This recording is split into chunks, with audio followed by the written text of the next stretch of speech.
Olá! Nesse segundo vídeo do Cirurgia Plástica Sincera, eu vou falar um pouquinho com vocês sobre algumas complicações específicas da cirurgia de redução de mama. Mas antes, deixa aqui o seu like, ativa o sininho para receber sempre a notificação dos vídeos novos e se inscreva aqui no nosso canal.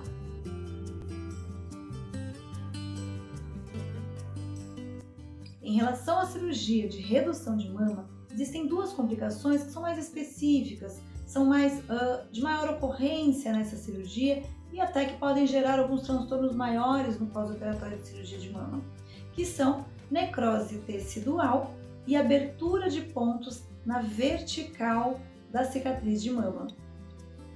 Vamos começar falando sobre a necrose tecidual. O que é necrose? Necrose nada mais é do que morte de um tecido. E por que ocorre essa necrose tecidual? Bom, a necrose tecidual ela pode acontecer por múltiplos fatores e um já é por si só o próprio motivo da realização da cirurgia. Geralmente quem quer reduzir as mamas é porque acha que elas são muito volumosas. Mamas muito volumosas, principalmente as gigantomastias, aquelas que a gente remove mais de 1 kg de cada tecido, para serem então remodeladas é necessário que se remova um grande tecido. No que a gente remove uma grande quantidade de tecido, o óbvio acontece, o natural acontece, o esperado acontece, que é a gente diminuir um pouco sim a vascularização daquele tecido.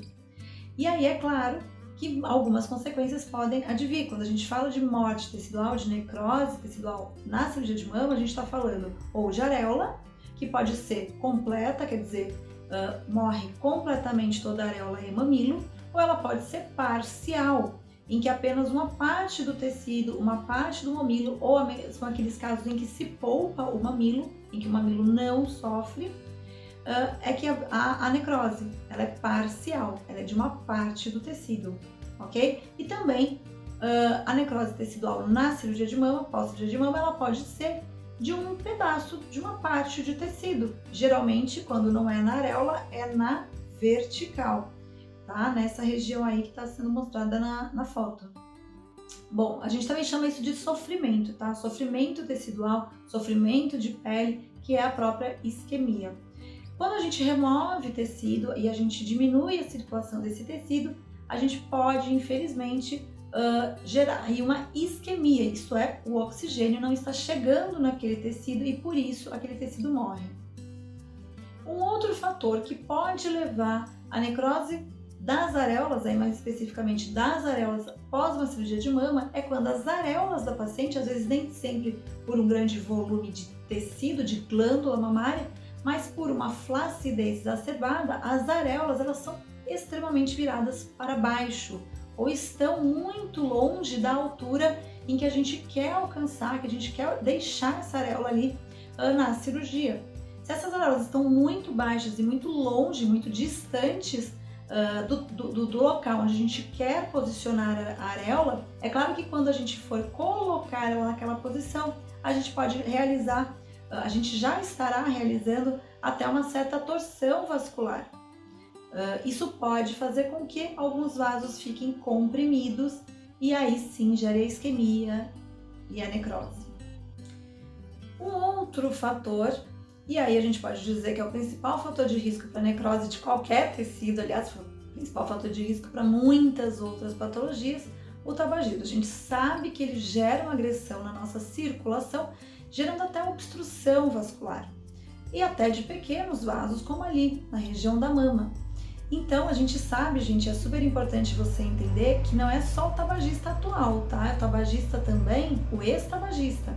Porque o tabagismo, ele gera agressões para a vida toda.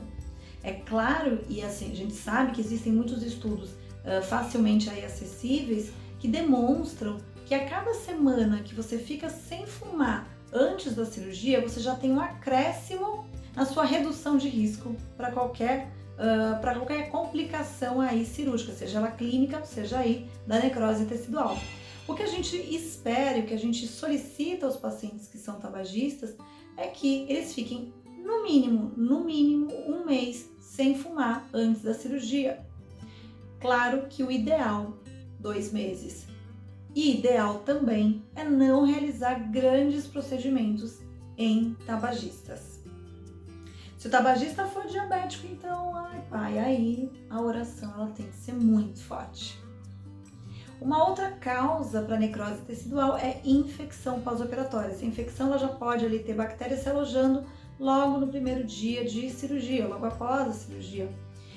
Essa infecção ela pode complicar tudo isso que eu falei. Então, digamos que a paciente já tenha tido uma redução da mama, já tinha uma areola muito baixa e ainda teve um quadro infeccioso, isso tudo pode aumentar ainda mais a chance dessa necrose acontecer. E fora tudo isso, o que a gente sempre lembra em termos de qualquer complicação ou de qualquer eventualidade, existem os fatores genéticos. E mais ainda que os fatores genéticos, os fatores inexplicáveis. Como eu sempre falo, medicina não é uma ciência exata. Existem coisas que a gente não tem como saber o porquê.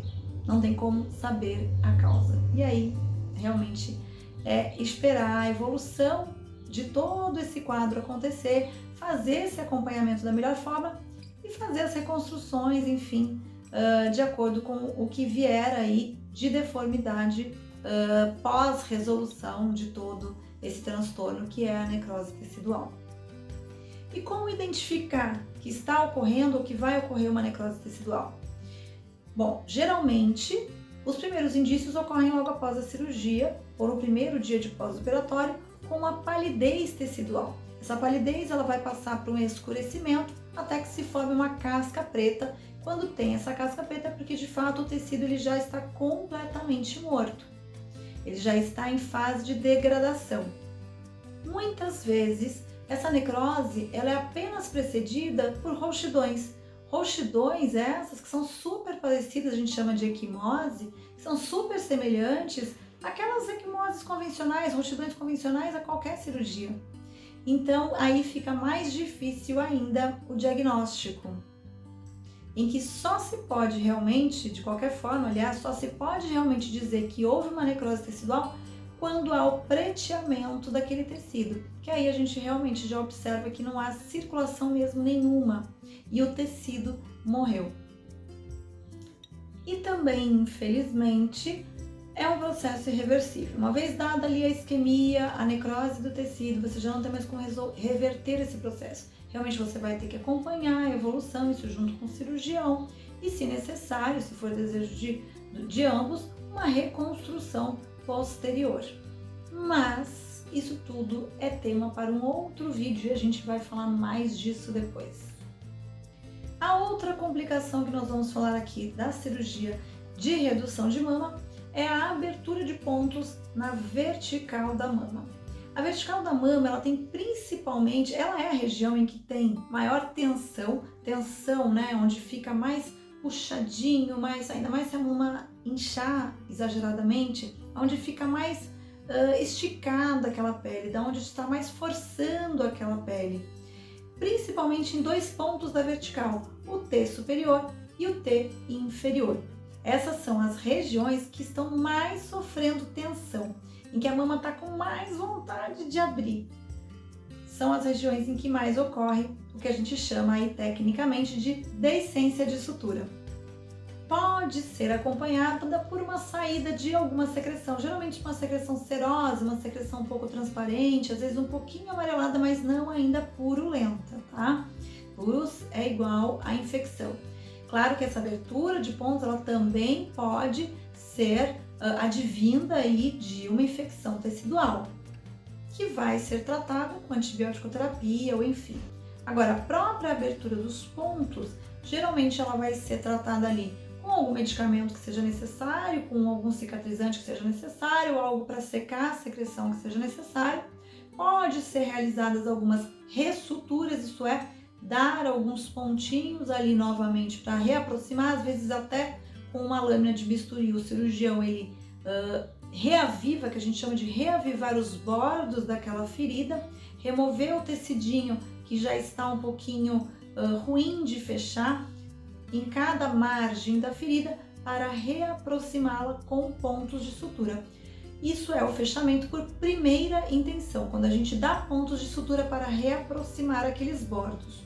Ou o tratamento ele vai ser deixando a ferida cicatrizar por segunda intenção. A gente chama de segunda intenção quando a gente não reaproxima os bordos mantêm-se afastados e a gente trata aquela ferida para que a pele venha por si só, aos poucos, preenchendo aquela abertura, aquela ferida.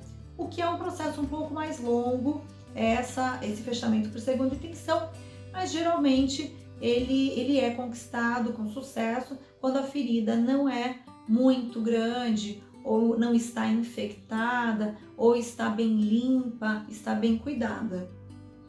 E aí, posteriormente, é claro, após fechar toda essa região, essa ferida, essa cicatriz, pode ser pensado ou aventado aí o que fazer para deixar essa ferida essa cicatriz, aliás, mais bonita, se é reconstruir, se é refazer ali a cirurgia, se é usar um laser, enfim. Isso tudo é discutido com o cirurgião, as possibilidades e o tratamento mais eficaz para cada caso.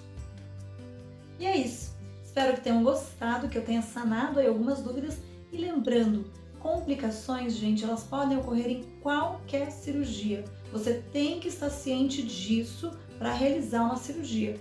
Lembro sempre, uma complicação ela pode fazer com que você precise ficar mais tempo afastada do trabalho. Sim, pode gerar alguma necessidade de recursos financeiros a mais, portanto, sempre deixe uma reserva, tá? Para que, se algo aconteça, você esteja precavida, esteja preparada e deixe que o seu cirurgião tome a frente, tome as condutas. Não se aventure fazendo coisas por conta própria que podem atrapalhar e muito o tratamento de sua complicação. Me siga também no Instagram, doutora Adélia Gonzalez. Me siga aqui no canal, se inscrevendo e ativando o sininho para receber sempre as notificações dos vídeos novos.